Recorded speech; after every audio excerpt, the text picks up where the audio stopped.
चलिए question number हम 6 solve करते हैं आज। 6 में क्या है डायग्राम मेंशन है, इसमें सिर्फ इतना दिया in the figure P Q R S are two mirror. यहाँ पे मिरर ऑब्जर्वेशन में आप देख भी सकते हो, डायग्राम में मिरर मेंशन भी किया और दिख भी रहा है कि मिरर है इसमें। पैरेलल टू ईच अदर, और दोनों ही पैरेलल हैं, यानी आप पी क्यू देख लो और आर एस दोनों ही पैरेलल हैं। An incident rays A B strike mirror P Q at point B. ठीक है, इंसिडेंट रेज का मतलब क्या होता है कि आपतित किरण। इंसिडेंट मतलब आपतित किरण, वो कैसे होती है देखिए, आपने रिफ्लेक्शन ऑफ लाइट देखा होगा। जब क्या होता है, कोई प्रकाश किसी सतह पे आकर टकराते तो उसे इंसिडेंट रेज कहते हैं। ऐसे जैसे आना और सतह से टकरा करके वापस चले जाना, या फिर रिफ्लेक्ट हो जाना, डेविएशन हो जाना, टकरा के दूसरी मार्ग में चले जाना, उसको क्या कहते हैं, रिफ्लेक्टेड रेज कहते हैं उसको। इंसिडेंट रेज को आई से रिप्रेजेंट करते हैं और रिफ्लेक्टेड रेज को आर से। ये साइंस से रिलेटेड बट इसमें क्या है कि मिरर है। अब मिरर जब रखा है तो उसमें क्या है कि ये इंसिडेंट रेज क्या हुई ए, और टकराई और फिर जा कर के यहाँ आ गई सी पे, और सी से टकराई फिर जाके डी पे चली गई। ठीक ना, तो इसे क्या कहेंगे, इंसिडेंट रेज कहा गया। ठीक ना, लिखा ना, incident rays A B strike the mirror P Q at B. P A B जो है पी क्यू पे टकराई और जाके स्ट्राइक पे पी क्यू पे आर एस पे जाके क्या रिफ्लेक्ट हो गई। ठीक है, लिखा ना आगे, B at the reflected rays move along the point B C, और जाके मूव क्या हुआ, बी सी पे मूव हो चुकी। ठीक है, मतलब आगे निकल गई है छोड़कर स्ट्राइक रेज। आगे देखिए, and strike the mirror R S at C and again reflected back along C D, prove that. उसी प्रकार से क्या हुआ, ए बी पे टकराई और रिफ्लेक्ट कहाँ हुई, बी सी पे, और बी सी से आर एस पे टकराई और फिर मूव कहाँ पे हो गई, सी डी पे, रिफ्लेक्ट हो गई। ठीक ना, इसी इंसिडेंट रेज मतलब एरो ऐसा गया और फिर ये हुई मूव, रिफ्लेक्ट हुई और फिर से इंसिडेंट हो गई। ठीक ना, मूव होने के बाद फिर से रिफ्लेक्टेड होकर बाहर चली गई। अगर ऐसा है तो आप बताइए कि A B parallel C D है कि नहीं, प्रूव करना है कि ए बी जो है पैरेलल है सी डी के कि नहीं। ठीक है, तो चलिए पहले बात तो क्या करनी है, इसमें हम कंस्ट्रक्शन करेंगे।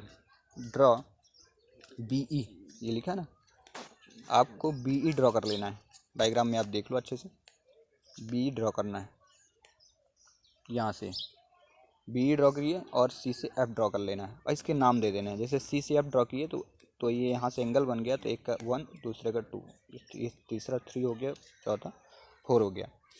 इसके बाद अकॉर्डिंग टू कंडीशन आपको कॉन्सेप्ट यहाँ पे अप्लाई करने हैं। और क्या दिया है देखो, डायग्राम को ऑब्जर्वेशन करते रहना है। देखो क्वेश्चन जब सॉल्व करो, आप पहले डायग्राम पे फोकस कर लो, डायग्राम आप सामने रखो और फिर जो कॉन्सेप्ट टीचर पढ़ाते हैं या आप जो भी आप ध्यान रखते हो तो उसको मैच कराते रहो, जल्दी आपको समझ में आ जाएगा। At point B draw B E perpendicular P Q and point C draw C F perpendicular R S. ये देखो, बी परपेंडिकुलर किस पे, पी क्यू पे, और सी एफ परपेंडिकुलर कहाँ पे, आर एस पे किया।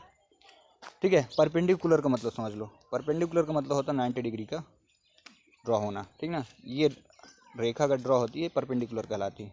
Similarly you can draw it here, R S पे देखोगे, यहाँ पे भी मैंने क्या किया, सी सी एफ जब ड्रॉ किया तो 90 डिग्री पे कट रहा है, इसीलिए इसको क्या कहा गया, परपेंडिकुलर। ये जो सिंबल टी अपोजिट टी बन रहा है ना, इसी को कहते हैं परपेंडिकुलर। ठीक है ना, तो यहाँ पे लिखा है बी परपेंडिकुलर पी क्यू और C F perpendicular R S. जब कभी भी लाइन ड्रॉ होती है परपेंडिकुलर में, 2 इक्वल पार्ट में डिवाइड कर देती है। ठीक ना, ये तो रही बात, जितना भी हम ड्रॉ किए उसको मेंशन कर दिए। Then you can write it here that angle 1 is equal to angle 2 in which condition. तो याद रखना है कि रिफ्लेक्शन ऑफ लाइट क्या कहती है, इसके रूल होते हैं, यानी परावर्तन के नियम। वो क्या कहता है, angle of incident rays is equal to angle of reflection rays, यानी आई इज इक्वल टू क्या होता है, आर होता है। क्या, I is equal to are, मतलब अगर किरण जा रही है और ये है कोई सतह है, कोई प्लेन है, इससे टकराई और टकराने के बाद इधर आ गई, ये गई और टकराने के बाद यहाँ रिटर्न हो रही है, तो ठीक है, मान लेते हैं ये कोई प्लेन है, ये कोई प्लेन है। ठीक है, और इस प्लेन पे मैं एक लाइन ड्रॉ करता हूँ, ये रेखा इधर आ गई, प्रकाश की किरण, और ये क्या हुई, ये इंसिडेंट रेज यानी आई, और आने के बाद क्या हुई, यहाँ से निकल गई, तो इसको क्या कहे, रिफ्लेक्टेड रेज। यानी कोई सतह, कोई किरण आके सतह पे टकराए और फिर रिटर्न हो जाए, तो इनके बिटवीन जो एंगल बनेगा ना, वो क्या होते हैं, इक्वल होते हैं। ठीक है, तो इसीलिए यहाँ पे आप जब देखोगे डायग्राम में देखोगे अच्छे से देखो, देखो यहाँ पे एंगल 1 इज इक्वल टू 2 रखा गया। ये रेखा कहाँ जा रही, बाहर जा रही, ठीक है, बाहर जा रही। और ये कहाँ से 2 जो है आई है। जब 2 इधर आई और यहाँ रिटर्न हो गई तो क्या हो गया, आने वाली रेखा क्या हुई, इंसिडेंट रेस, और जाने वाली क्या हुई, रिफ्लेक्टेड रेस। तो दोनों क्या हो गए, इक्वल। तो angle 1 is equal to angle 2। Similarly you can write it here also. देखो angle 4 is equal to angle 3, मतलब यहाँ से 4 क्या हुई, इंसिडेंट रेस गई, और 3 क्या हो गई, रिटर्न हो गई। तो यहाँ भी वही मेंशन करेंगे कि reflected rays is equal to incident rays, ठीक है। तो इसी को हम यहाँ पे 1 angle is equal to angle 2 and 3 angle is equal to angle 4 हो गया, ठीक है। इसको एक नई कंडीशन से हम कह सकते हैं, कैसे कर सकते हैं कि देखो वर्टिकली अपोजिट एंगल भी बन रहा है यहाँ पे। जब आप गए यहाँ और यहाँ तो ये जेड बन रहा, वर्टिकल अपोजिट एंगल नहीं, इंटीरियर एंगल कर सकते हो, ठीक ना, वर्टिकली नहीं। ये जेड भी बन रहा तब भी आप अल्टरनेट इंटीरियर एंगल से भी इनको इक्वल कर सकते हो। बट यहाँ पे रेज पहले से ही मेंशन किया क्वेश्चन में, तो आप लिख दो कि incident rays is equal to reflected rays, ठीक है। तो चलिए अब इसी को हम यहाँ पे लिखते हैं। तो डायग्राम का ऑब्जर्वेशन आपको करते रहना, देखते रहना है। Angle 1 is equal to angle 2, condition क्या है, angle of incident rays is equal to angle of reflection rays. Same here, angle 3 is equal to angle 4, फिर से वही सेम रीज़न, क्या लिखेंगे, angle of incident rays is equal to angle of reflection rays. अब दोनों ही angle हो गए equal. Then आगे कंडीशन देखो, ये तो हमारे 2 इक्वेशन बन गए, ठीक है। अब 2 इक्वेशन के बाद अगला इक्वेशन हमें बनाना है, तो अब उसके लिए क्या करना है, ठीक है। अब यहाँ लिख रहा हूँ एंगल 2 इज इक्वल टू 3, तो ये 2 हुआ। देखो यहाँ से जब आप गए, यहाँ से यहाँ जा रहे हो और यहाँ जा रहे हो तो z बन रहा। इसको क्या बोलते हैं, जब कभी भी z बनता है तो इसको बोलते हैं इंटीरियर एंगल, अल्टरनेट एंगल बोलते हैं। अब वो इंटीरियर है कि एक्सटीरियर, वो डिपेंड करेगा डायग्राम पे। और बन कहाँ रहा, अंदर बन रहा। और जब अंदर बन रहा तो क्या हो गया, अल्टरनेट इंटीरियर एंगल बन गया, ठीक ना। तो 3 एंगल क्या हो गया, 2 के।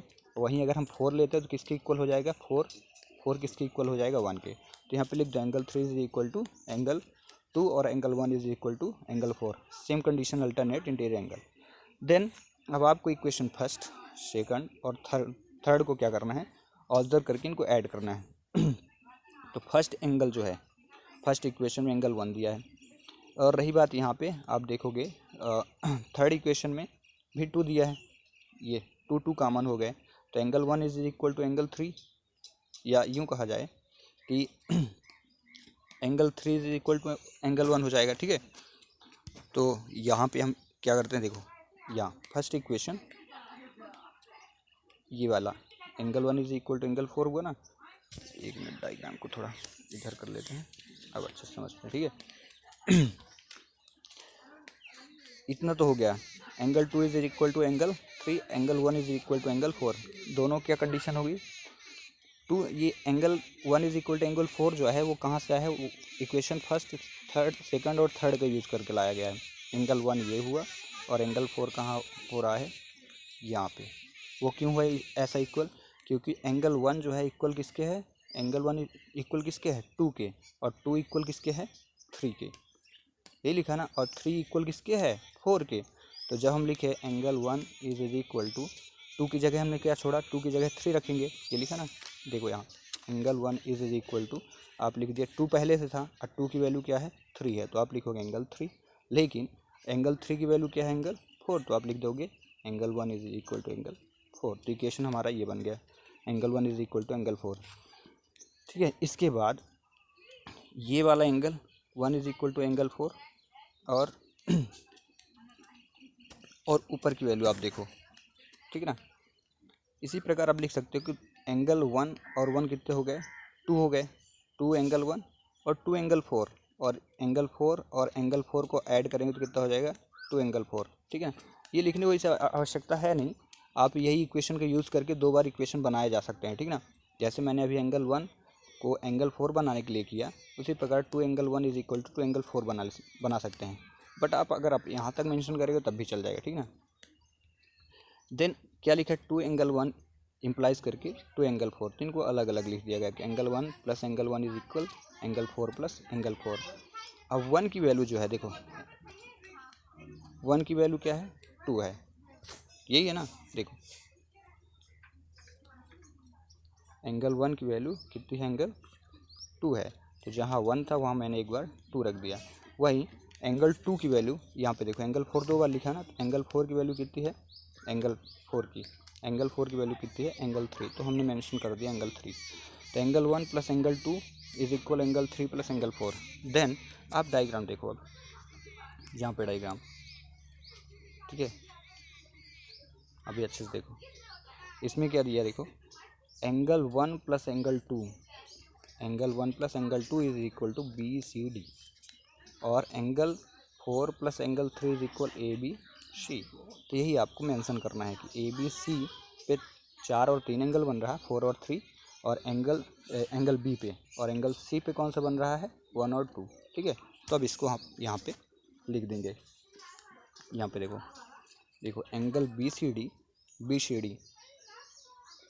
एक मिनट थोड़ा छोटा कर लेते हैं, हाँ, यहाँ पे देखो, angle B C D is equal to angle A B C. क्यों ऐसा हुआ, क्योंकि एंगल 1 और 2 इज इक्वल सी है, ये देखो सी पे एंगल 1 और 2 है, वही एंगल बी सी पे 3 और 4 दिया, ऊपर देखो बी बना है, ठीक है, तो दोनों इक्वल हो गए। अच्छा, जब कोई भी एंगल क्या होते हैं, इक्वल हो जाते हैं, इक्वेशन फर्स्ट और सेकंड का यूज़ करके भी आप ऐसा कर सकते हो, कोई ऐसा है नहीं।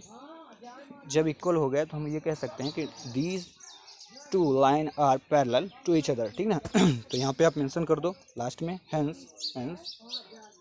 Hence A B parallel to C D, alternate angle are equal.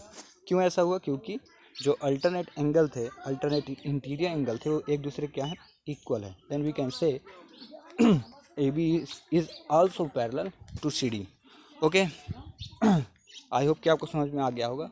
अगर आपको समझ में आ गया तो आप कमेंट्स करें, and we will solve next question with new question with new video. Till thanks for watching.